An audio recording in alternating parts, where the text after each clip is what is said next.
पहिली ते 10वीपर्यंत एकच शाळा, एकच वर्ग, एकसारखे कला, एकसारखे क्रीडा क्षेत्र व एकसारखे गुण मिळवणाऱ्या व योगायोगाने जन्मतारीखही एकच असलेल्या बहीण भावाची अनोखी ही कहाणी.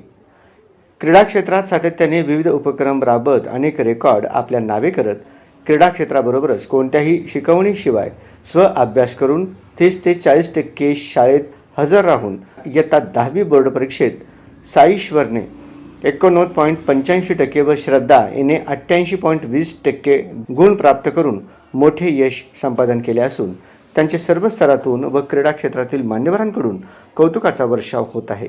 आपली जिद्द, चिकाटी व मेहनतीच्या जोरावर आपण काहीही साध्य करू शकतो याचे हे एक उत्तम उदाहरण आहे. साईश्वर व श्रद्धा यांना या प्रवासात निसर्ग पाठबळ व आभाळच जणू आशीर्वाद देत आहे.